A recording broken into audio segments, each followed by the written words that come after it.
కార్తీక పురాణం 6వ అధ్యాయం దీపదాన విధి మహత్యం.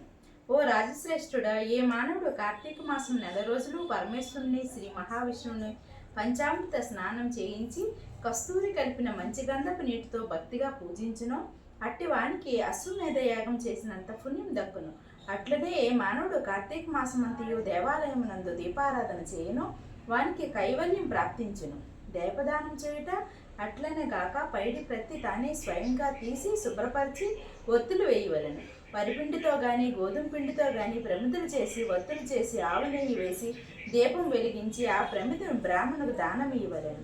శక్తి కొలది దక్షిణ కూడా ఇవ్వవలను. ఈ ప్రకారంగా కార్తీక మాసమందు ప్రతిదినము చేసి ఆఖరి రోజున వెండితో ప్రమిదని చేయించి బంగారంతో ఒత్తిని చేయించి ఆవు నెయ్యి నిండుగా పోసి వెనుక చేసిన ప్రకారం గోధుమ పిండితో ప్రమిదన చేసి ఆవు నెయ్యి పోసి దీపం వెలిగించి నెల రోజులు దానం చేసిన బ్రాహ్మణులకు ఇది కూడా దానమిచ్చిన ఎడల సకల ఐశ్వర్యములు కలుగుటే కాక మోక్ష ప్రాప్తి కలుగును. దీపదానం చేయువారు ఇట్లు వసించవలను.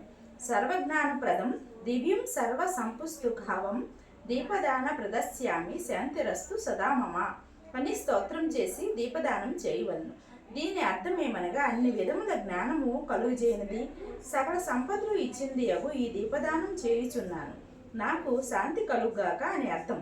ఈ విధంగా దీపదానం చేసిన తర్వాత బ్రాహ్మణ సమారాధన చేయవలను.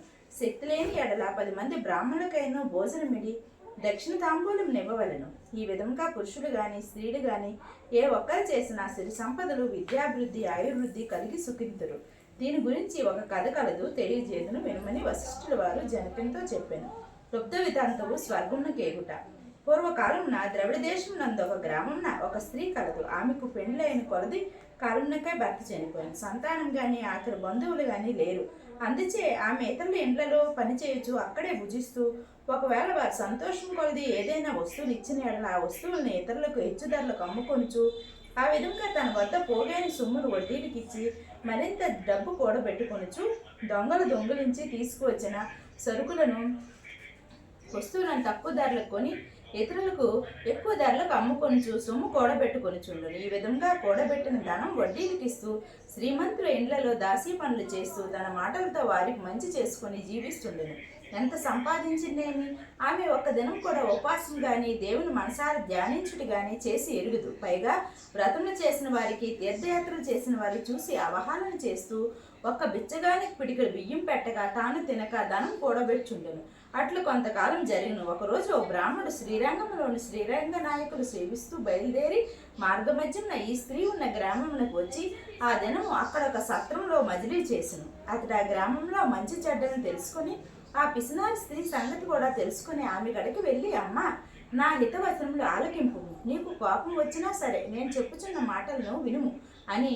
మన శరీరములు శాశ్వతం కావు, నీటి బుడగల వంటివి. ఏ క్షణంలో ఏ మృత్యువు మనల్ని తీసుకొని పోవనో ఎవరు గ్రహించరు.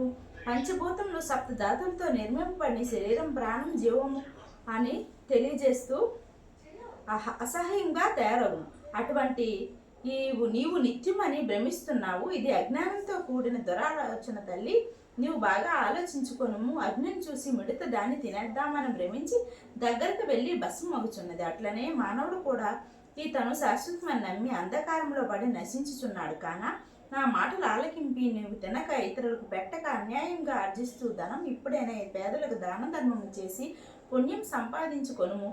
ప్రతిదినము శ్రీమన్నారాయణ స్మరించి వ్రతాధికములు చేసి మోక్షం నందుము. నీవు పాప పరిహారార్థంగా వచ్చే కార్తీక మాసం అంతయు ప్రాతకాలం నది స్నానం ఆచరించి దాన ధర్మం చేసి బ్రాహ్మణులకు భోజనం పెట్టించు. వచ్చే జన్మలో నీవు పుణ్యవతివై సకల సౌభాగ్యం పొందగలవని ఉపదేశం ఇచ్చాను. ఆ వితంతు బ్రాహ్మణుడు చెప్పిన మాటలకు తన్మయురాలే మనసు మార్చుకునే నాటి నుండి దాన ధర్మం చేయొచ్చు కార్తీక మాస వ్రతం ఆచరిస్తూ జన్మరాహిత్యంతో మోక్షం నొందెను. కావున కార్తీక వ్రతంలోని అంత మహత్యం అన్నది 6వ రోజు అధ్యాయం ప్రారంభం. ఓం నమః శివాయ.